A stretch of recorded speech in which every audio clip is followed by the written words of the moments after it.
حمد و ثنا بڑائی و کبریائی اللہ رب العالمین ہی کے لیے ہے، جو اس کائنات کا ہم سب کا خالق و مالک و پروردگار ہے۔ اسی کی جانب ہم سب کو ایک دن پلٹنا ہے، اپنی پوری زندگی کا ایک ایک پل کا ایک ایک عمل کا حساب دینا ہے۔ درود و سلام تمام انبیاء کرام پر، خصوصاً آخری نبی حضرت محمد مصطفیٰ صلی اللہ علیہ وسلم پر۔ برادران اسلام، بزرگوں، بھائیوں اور نوجوان دوستوں، قرآن کریم کی چند آیات ابھی تلاوت کی گئی ہیں۔ ان آیات کی روشنی میں چند باتیں آپ حضرات کی خدمت میں پیش کرنی ہیں۔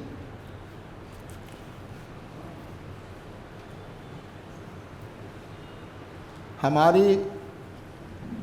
یعنی ہم مسلمانوں کی، اور خاص طور سے ہمارے اپنے ملک میں رہنے والے مسلمانوں کی 3 حیثیتیں ہیں۔ ایک حیثیت تو یہ ہے کہ ہم امت مسلمہ، عالمی امت مسلمہ کا حصہ ہے۔ ہمارا تعلق پوری دنیا کے مسلمانوں سے ہے،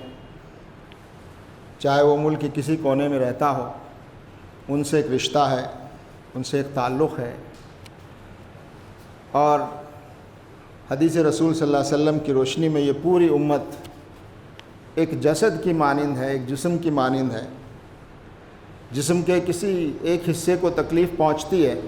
تو پورا جسم تڑپ اٹھتا ہے، پریشان ہوتا ہے۔ دوسری حیثیت ہماری یہ ہے کہ ہم اس ملک میں 20 کروڑ کی آبادی ہم مسلمانوں کی ہے۔ ملت اسلامیہ اس ملک کی، اس کے اپنے بہت سارے مسائل اور چیلنجز اور چنوتیاں ہیں۔ ہم اس ملک میں بحیثیت مسلمان اپنی ذمہ داریاں کیسے ادا کریں، اور اس ملک میں رہتے ہوئے اس ملک میں ہماری کیا ذمہ داریاں ہیں۔ 2 طرح کی ذمہ داریاں ہیں۔ ایک ذمہ داری یہ ہے کہ ہم اس ملت اسلامیہ کو، جو اس ملک میں ہم سب ہیں، 20 کروڑ سے زیادہ کی آبادی ہے، ہم کیسے اس کو اسلام کا نمائندہ بنائیں، کیسے ہم اس ملک میں، ہمارے ملک میں دین اور اسلام اور شریعت پر عمل کی جو آزادیاں اور جو اختیارات ہمارے ملک میں ہم کو موجود ہیں، ان کی حفاظت کیسے کریں۔ ہمارے ادارے، ہماری مساجد، ہماری وقف کی جائیدادیں اور ہمارے پرسنل لاء،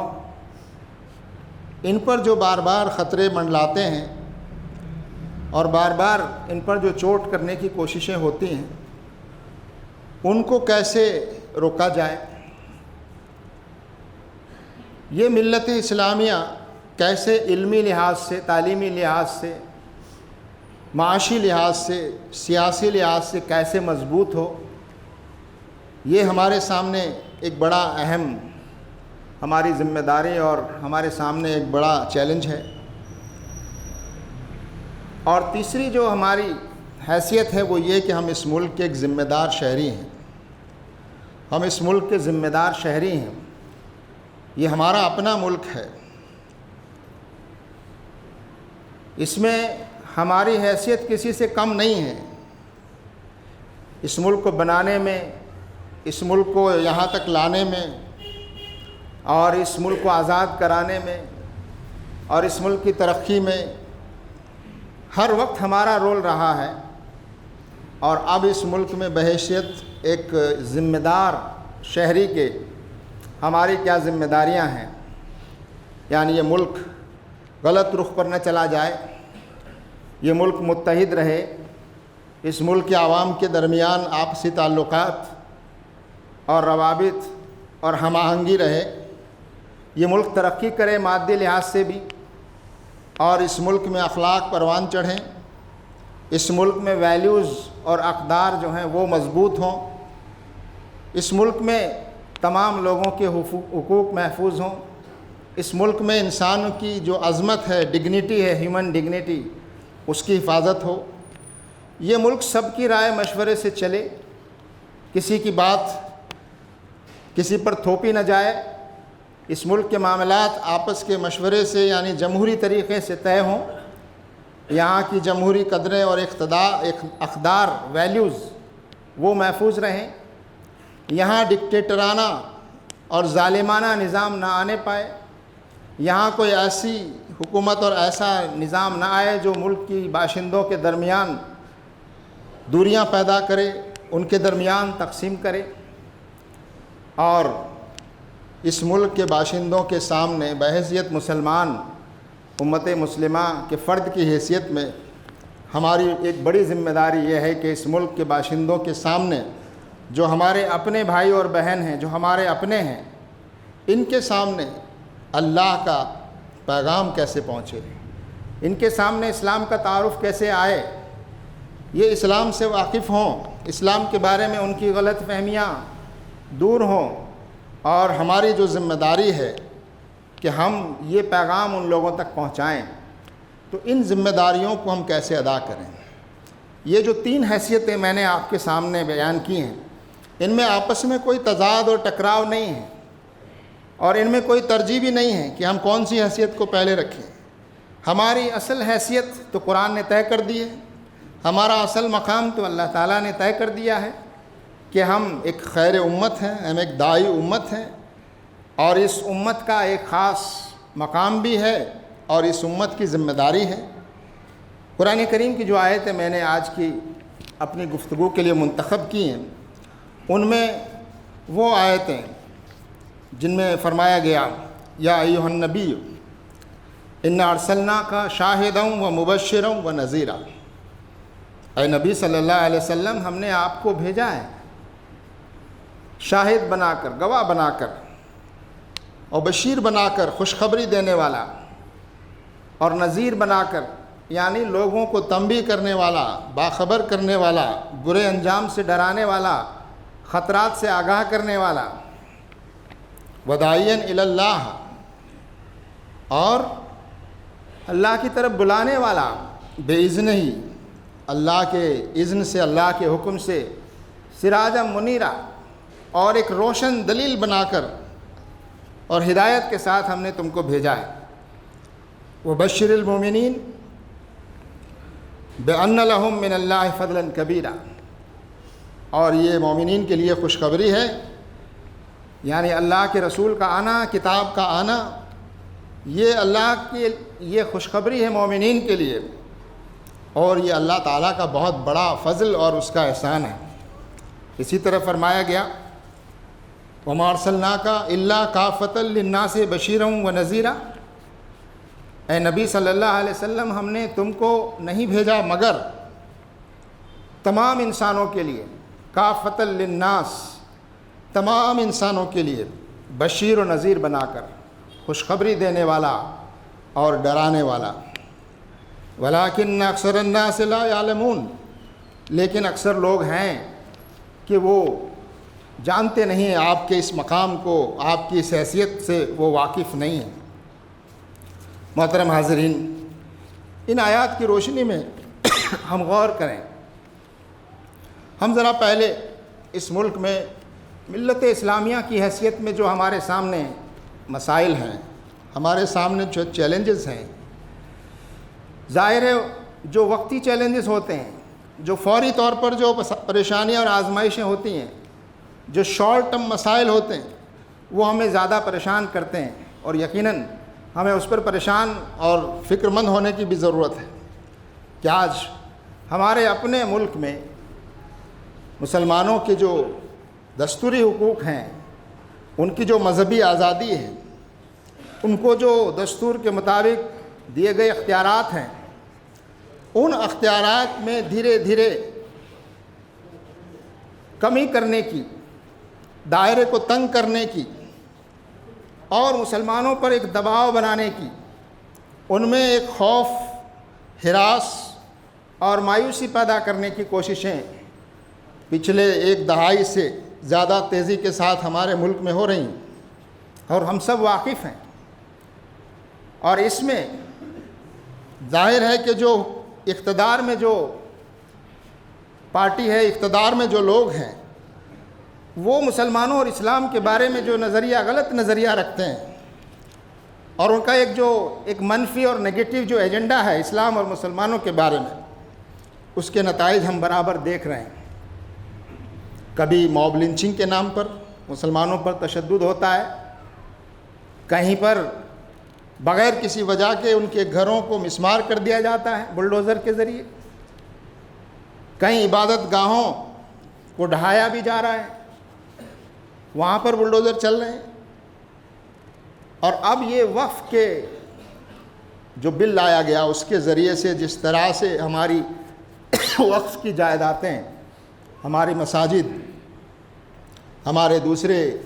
جو دینی ادارے، ان کو ایک خطرہ سا پیدا ہو گیا ہے۔ جو قانون لایا گیا ہے آپ سب جانتے ہیں، اور یہاں تو پوری بیداری الحمدللہ پورے ملک میں all India Muslim personal law board کی جانب سے اس کے خلاف مہم چل رہی ہے۔ یہ قانون جو ترمیم کر کے لایا گیا ہے، یہ نیا قانون کس طرح سے ہماری وقف کی جائیدادوں پر خطرہ پیدا کر دے گا، اور کس طرح حکومت کی جو نیت ہے ان جائیدادوں پر قبضہ کرنے کی اور مسلمانوں کو بے دخل کرنے کی، اور یہ جو اختیار دستور میں دیا گیا ہے مسلمانوں کو،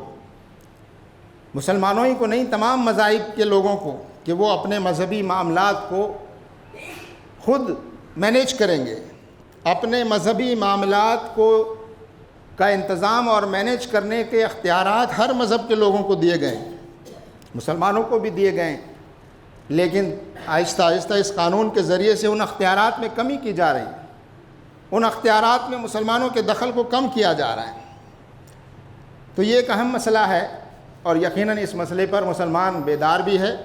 متحد بھی ہے، اور مسلم پرسنل لاء بورڈ کے ذریعے سے پورے ملک میں اس سلسلے میں بیداری کی کوششیں برابر ہو رہی ہیں، اور دباؤ بنایا جا رہا ہے کہ اس قانون کو واپس لیا جائے۔ یہ قانون دستور کے بھی خلاف ہے، اور یہ قانون اس ملک میں ہمارے ساتھ مذہب کی بنیاد پر ایک امتیازی سلوک، ایک ڈسکرمنیشن، مذہب کی بنیاد پر مسلمانوں کو نشانہ بنا کر اس قانون میں مسلمانوں کے حقوق کو سلب کرنے اور کم کرنے کی کوشش اس قانون کے ذریعے سے ہو رہی ہے۔ محترم حاضرین، اللہ تعالیٰ سے ہم دعا بھی کریں، اور جو کوششیں ہو رہی ہیں ملت کی جانب سے، بلکہ یہ کوششوں میں صرف ملت شامل نہیں ہے، بلکہ ملت کے علاوہ دوسرے مذاہب کے لوگ، دوسرے مذاہب کے سوچنے سمجھنے والے لوگ، دوسرے پارٹیز کے سیاسی لوگ، اور سماج میں کام کرنے والے جو سماجی کارکن ہیں، وہ سب اس میں شریک ہیں۔ لیکن حکومت کا رویہ ہمارے سامنے ہے۔ محترم حاضرین، اور بھی دوسرے مسائل ہمارے سامنے ہیں۔ کبھی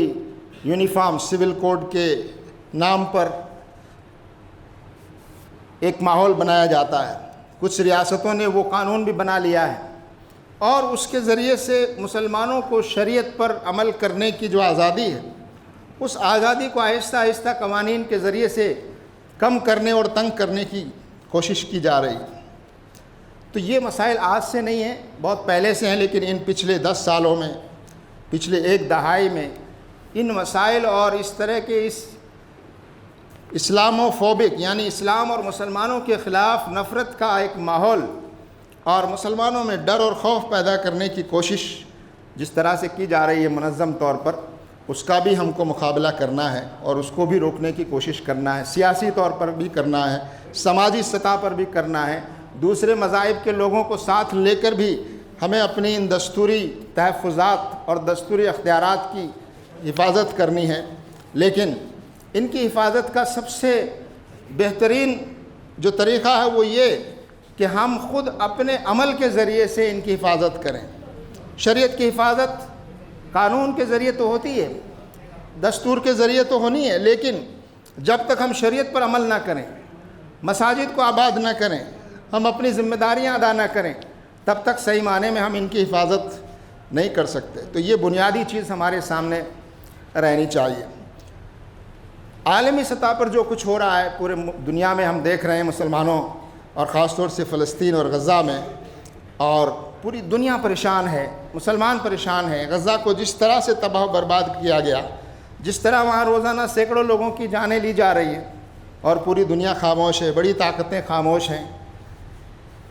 لیکن ہم یہاں بیٹھ کر کیا کر سکتے ہیں؟ ہم اللہ سے دعا کر سکتے ہیں، ہم یہاں ان کے حق میں رائے عامہ کو ہموار کر سکتے ہیں، ہم اپنی حکومت پر دباؤ بنا سکتے ہیں، اور ہم یہاں مختلف ملکوں کی جو ایمبیسیز ہیں ان ایمبیسیز کے ذریعے سے اس پیغام کو پہنچا سکتے ہیں کہ جو ظلم اور ناانصافی اور جو قتل عام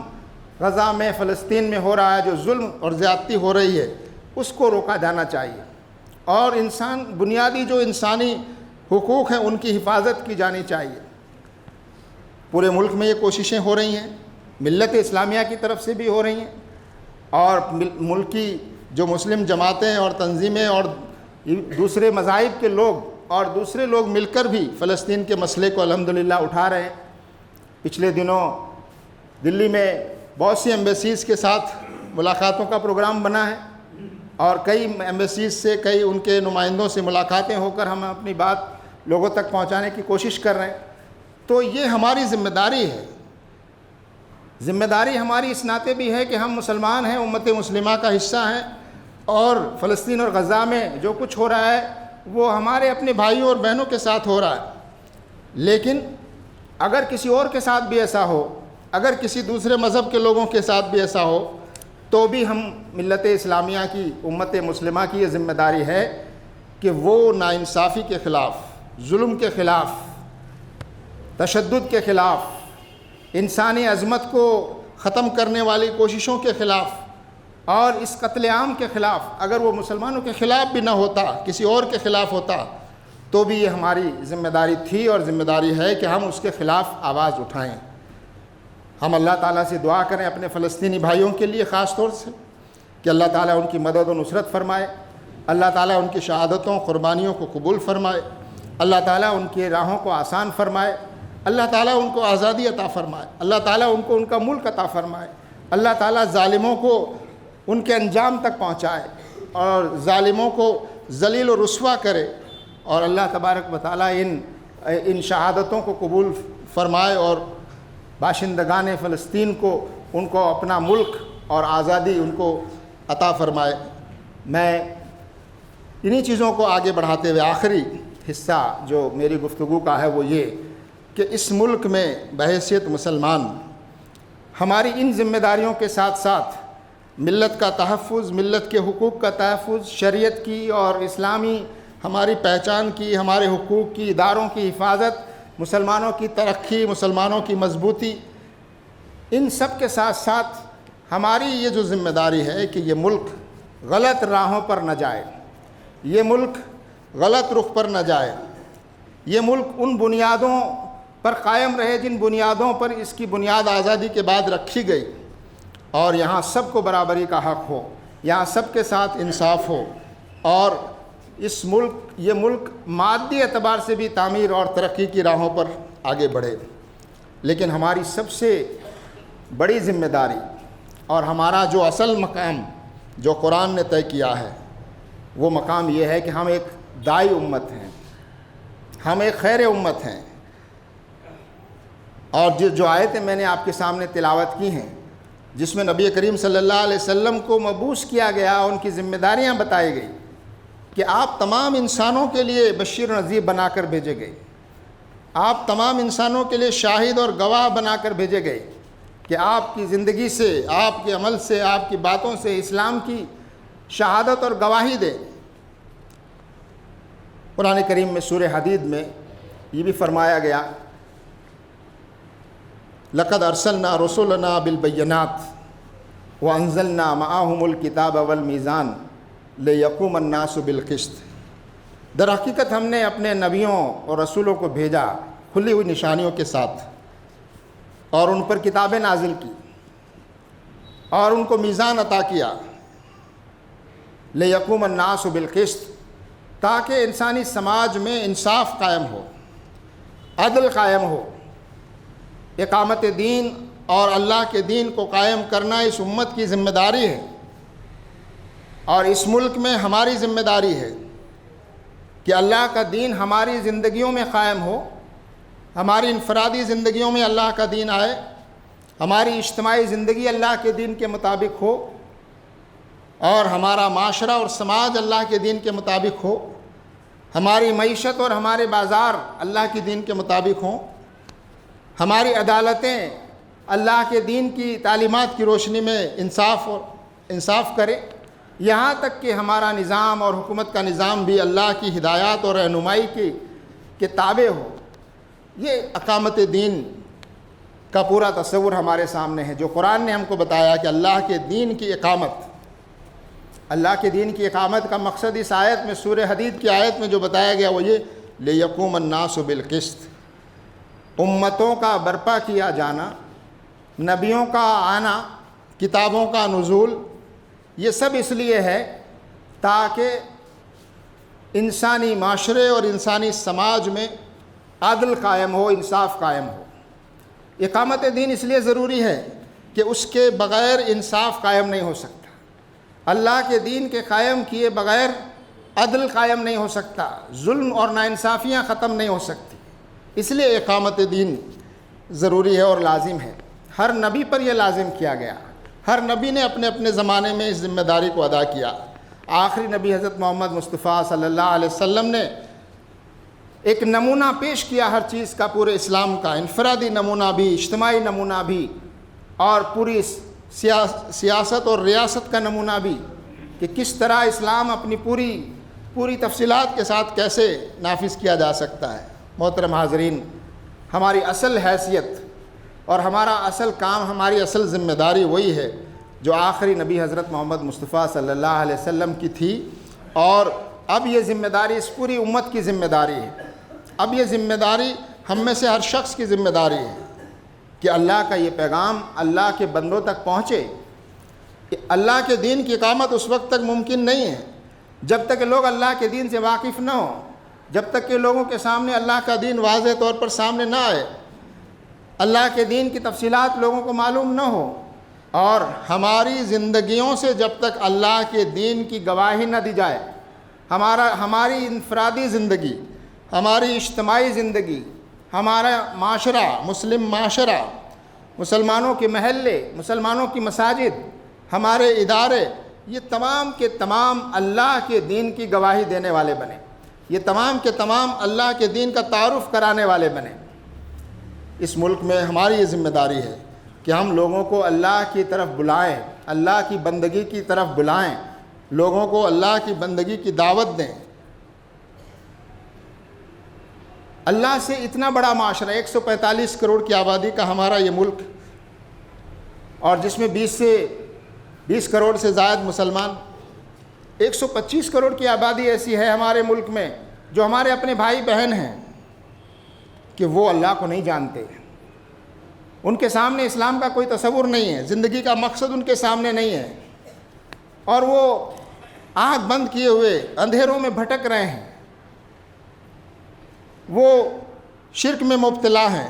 وہ الحاد میں مبتلا ہیں۔ بحیثیت مسلمان، بحیثیت خیر امت اور ایک داعی امت کی ہماری ذمہ داری ہے کہ ہم اللہ کی بندگی کا پیغام، اللہ کی بندگی کی دعوت اس ملک کے باشندوں کے سامنے ہم پیش کریں، اور وہ دعوت صرف زبانی اور الفاظ میں نہ ہو بلکہ ہمارے عمل سے، ہمارے نمونے سے وہ دعوت ان کے سامنے پیش کی جائے۔ اور اس کے لیے یہ بات ضروری ہے کہ ہمارا رابطہ اور ہمارا تعلق اس ملک کی عوام سے گہرا ہو، اس ملک کی عوام سے ہمارا رشتہ واضح ہو کہ یہ ہمارے اپنے لوگ ہیں، یہ غیر نہیں ہے بلکہ ہمارے اپنے ہیں، لیکن یہ محروم ہیں اللہ کی ہدایت سے، یہ محروم ہیں روشنی سے، یہ اندھیروں میں بھٹک رہے ہیں۔ اللہ تعالیٰ نے ہم پر فضل کیا، اللہ تعالیٰ نے ہم پر احسان کیا کہ ہم کو اللہ تعالیٰ نے ہدایت بخشی، ہم کو اللہ تعالیٰ نے مومنین میں شامل کیا، ہم کو اللہ تعالیٰ نے ہدایت اور روشنی سے نوازا، لیکن ایک بڑی آبادی روشنی سے محروم ہے، بڑی آبادی اندھیروں میں بھٹک رہی ہے، بڑی آبادی کو زندگی کا مقصد معلوم نہیں ہے، اور ان میں سے ایک چھوٹا طبقہ وہ بھی ہے جو اسلام اور مسلمانوں کے خلاف نفرت پھیلا رہا ہے، اسلام اور مسلمانوں کے خلاف غلط پروپیگنڈا اور جھوٹا پروپیگنڈا اور اسلام اور مسلمانوں کی تصویر خراب کرنے کی کوشش کر رہا ہے، ان کی اصلاح کے لیے بھی ہم کو فکر مند ہونا ہے، اس پروپیگنڈا کو بھی روکنے کی کوشش کرنا ہے۔ لیکن ہمارا اصل کام یہ ہے کہ ہم ایک داعی ہیں، ہم جو کام بھی کریں، ہم جو ذمہ داری بھی ادا کریں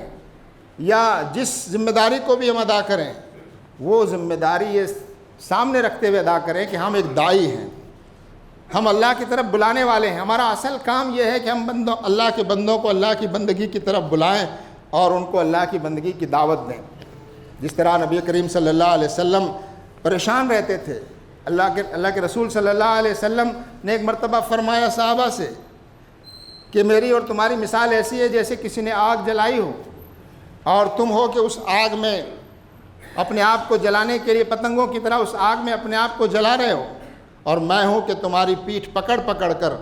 تمہیں باہر نکالنے کی کوشش کر رہا ہوں۔ ہماری نگاہیں اس طرح ہونی چاہیے کہ ہمارا یہ ملک اور اتنی بڑی آبادی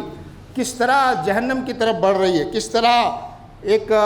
ناکامی اور نامرادی کی زندگی کی طرف بڑھ رہی ہے۔ اگر اس پر ہم فکر مند نہ ہوں تو یہ ہم اپنی ذمہ داری کو ادا نہ کریں گے۔ اسی لیے کہا گیا کہ جس طرح سورہ حج میں یہ بات فرمائی گئی کہ اللہ تعالیٰ نے تمہیں منتخب کر لیا ہے، وَاجْتَبَاكُمْ وَمَا جَعَلَ عَلَيْكُمْ فِي الدِّينِ مِنْ حَرَجٍ مِلَّةَ أَبِيكُمْ إِبْرَاهِيمَ هُوَ سَمَّاكُمُ الْمُسْلِمِينَ مِنْ قَبْلُ وَفِي هَذَا لِيَكُونَ الرَّسُولُ شَهِيدًا عَلَيْكُمْ وَتَكُونُوا شُهَدَاءَ عَلَى النَّاسِ۔ فرمایا گیا تم کو اللہ نے منتخب کر لیا، اللہ کے رسول صلی اللہ علیہ وسلم کو گواہ بنایا تم پر، اور تم کو گواہ بنایا گیا ہے تمام انسانوں پر۔ تمام رسولوں سے گواہی لی جائے گی کہ تم نے وہ پیغام لوگوں تک پہنچایا کہ نہیں پہنچایا، اور ہم سے گواہی لی جائے گی کہ ہم نے اپنے زمانے میں جو مہلت ہم کو ملی تھی اس میں ہم نے اللہ کے اس پیغام کو لوگوں تک پہنچایا یا نہیں پہنچایا، یہ گواہی ہم سے لی جائے گی۔ اور اگر یہ گواہی ہمارے خلاف ہوئی اور ہم ثابت نہ کر سکے کہ ہم نے اپنا حق ادا کر دیا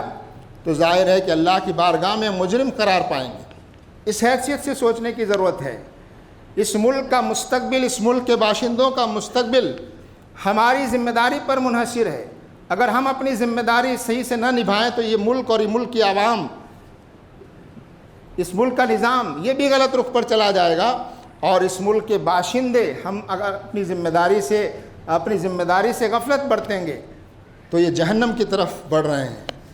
اور ہمیشہ ہمیشہ کی تباہی کی طرف یہ ملک اور ملک کی عوام جا رہی ہے۔ تو اس لیے اس کو بچانا ہماری ذمہ داری ہے۔ اللہ کے رسول صلی اللہ علیہ وسلم سے قرآن مجید میں اللہ تبارک و تعالیٰ نے فرمایا، اے نبی صلی اللہ علیہ وسلم، کیا تم اس غم میں اپنے آپ کو ہلاک کر ڈالو گے کہ یہ لوگ ایمان نہیں لاتے؟ اللہ کے رسول صلی اللہ علیہ وسلم میں کیسی بے چینی تھی، کیسی تڑپ تھی، اور کتنا پریشان رہتے تھے کہ لوگ ایمان نہیں لا رہے ہیں، لوگ حق کو نہیں پہچان رہے ہیں، لوگ سچائی کی طرف نہیں آ رہے ہیں، لوگ غلط رخ پر جا رہے ہیں۔ کیا وہ تکلیف، کیا وہ بے چینی، کیا وہ پریشانی، کیا وہ تڑپ ہمارے اندر پائی جاتی ہے؟ اگر نہیں پائی جاتی تو اس کو پیدا کرنے کی ضرورت ہے۔ ہمارا اصل مقام یہی ہے، باقی ہماری تمام کام اس ذمہ داری کے تحت اور اس کے دائرے میں ہونے چاہیے۔ میں اللہ سے دعا کرتا ہوں کہ اللہ تبارک و تعالی ہم سب کو اس پر سنجیدگی سے غور کرنے، عمل کرنے اور اس ملک میں ہماری اپنی ذمہ داریوں کو ادا کرنے کی ہم سب کو توفیق عطا فرمائے۔ وآخر دعوانا ان الحمد للہ رب العالمین۔ بارک اللہ لنا ولکم فی القرآن العظیم۔